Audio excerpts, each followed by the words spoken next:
எரேமியா அதிகாரம் 6.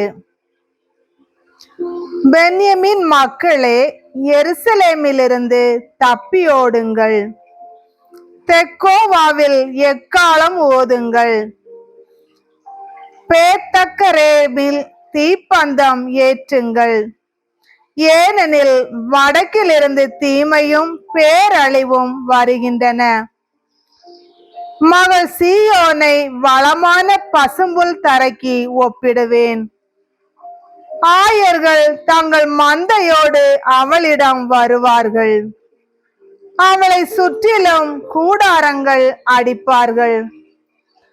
அவரவர் தம் இடத்தில் மேய்ப்பார்கள்.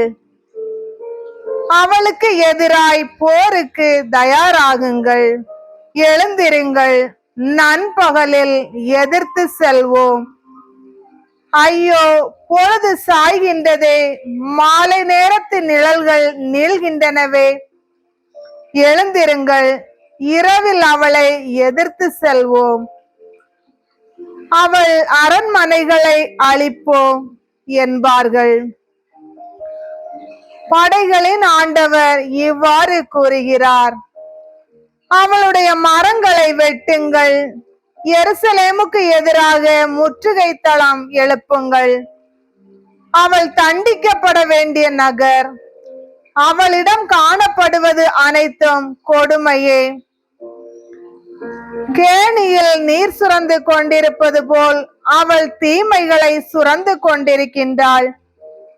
வன்முறை, அழிவு என்பது அவளிடம் எழும் குரல்.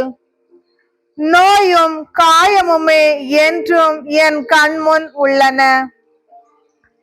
எருசலேமே, எச்சரிக்கையாயிரு, இல்லையேல் நான் உன்னை விட்டு அகன்று போவேன். உன்னை மனிதர் வாழா பால் நிலம் ஆக்குவேன். படைகளின் ஆண்டவர் கூறுவது இதுவே: திராட்சை கொடிகளில் தப்பு பழங்களை ஒன்றும் விடாது பறித்து சேர்ப்பது போல இஸ்ரேலில் எஞ்சி இருப்பதை கூட்டி சேர். திராட்சை தோட்டக்காரரை போல் கிளைகளிடையே உன் கையை விட்டு பார். நான் யாரிடம் பேசுவேன்? யாருக்கு எச்சரிக்கை விடுப்பேன்? யார் செவி கொடுப்பார்? அவர்கள் காதுகள் திறக்கப்படவில்லை. அவர்களால் செவி கொடுக்க முடியாது. ஆண்டவரின் வாக்கு அவர்களுக்கு பழிசொல் ஆயிற்று. அவர்கள் அதில் இன்பம் காண்பதில்லை. ஆண்டவரின் சீற்றம் என்னில் நிறைந்துள்ளது.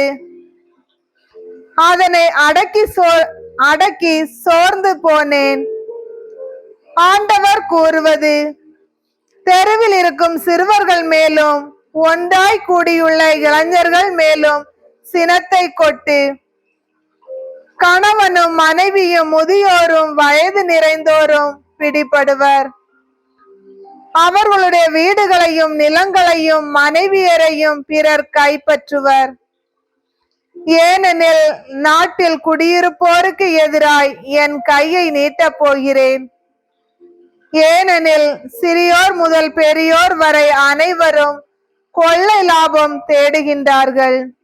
இறைவாக்கினர் முதல் குருக்கள் வரை அனைவரும் ஏமாற்றுவதையே தொழிலாக கொண்டுள்ளார்கள். அமைதியே இல்லாத பொழுது அமைதி அமைதி என்று கூறி என் மக்களுக்கு ஏற்பட்ட காயத்தை மேலோட்டமாகவே குணப்படுத்தினர். அருவருப்பானதை செய்தபோது அவர்கள் வெட்கமடைந்தார்களா? அப்போது கூட அவர்கள் வெட்கமடையவில்லை. நாணம் என்பது என்னவென்று அவர்களுக்கு தெரியாது. எனவே மடிந்து வீழ்ந்தவர்களோடு அவர்களும் வீழ்வர். நான் அவர்களை தண்டிக்கும் போது அவர்கள் வீழ்த்தப்படுவர் என்கிறார் ஆண்டவர். ஆண்டவர் கூறுவது இதுவே: சாலை சந்திப்பில் நின்று நோக்குங்கள். தொன்மையான பாதைகள் எங்கே? நல்ல வழி எது என்று கேளுங்கள், அதில் செல்லுங்கள். அப்போது உங்களுக்கு அமைதி கிடைக்கும். அவர்களோ அவ்வழியே செல்ல மாட்டோம் என்றார்கள். நான் உங்களுக்கு காவலரை நியமித்தேன், எக்கால குரலுக்கு செவி கொடுங்கள் என்றேன். அவர்களோ செவி கொடுக்க மாட்டோம் என்றார்கள். எனவே நாடுகளே கேளுங்கள், மக்கள் கூட்டத்தாரே அவர்களுக்கு என்னை நேரப் போகிறது என்று பாருங்கள். நிலமே நீயும் கேள், இதோ இம்மக்கள் மேல் தீமை வர செய்வேன்.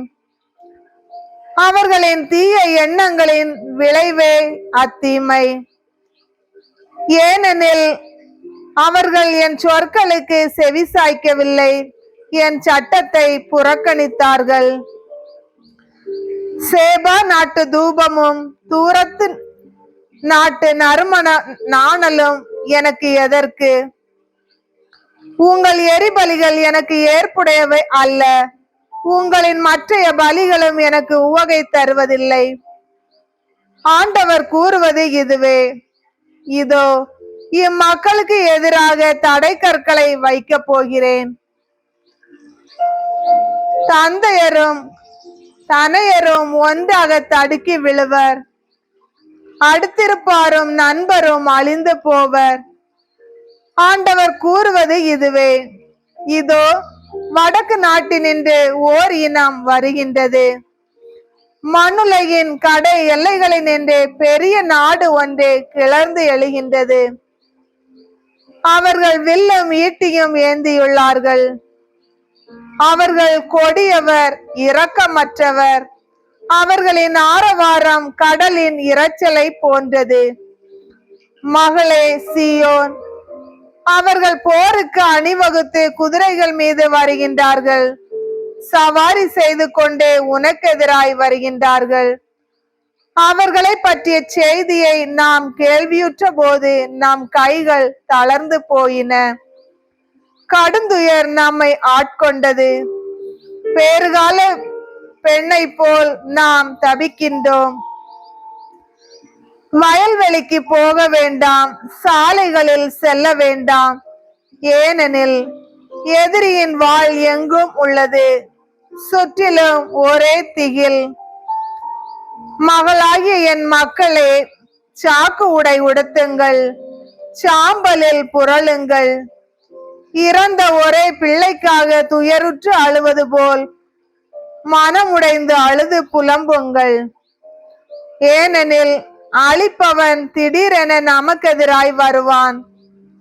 நான் உன்னை என் மக்களுக்குள் மதிப்பீடு செய்பவனாகவும் ஆய்வாளனாகவும் ஏற்படுத்தினேன். நீ அவர்களின் வழிகளை அறிந்து மதிப்பீடு செய்வாய். அவர்கள் எல்லாரும் அடங்காத கலகக்காரர்கள், பொல்லாங்கு பேசும் ஊர் சுற்றிகள்.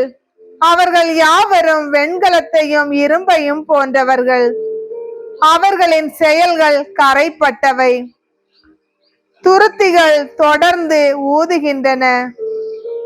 காரியம் நெருப்பில் எரித்தளிக்கப்பட்டது.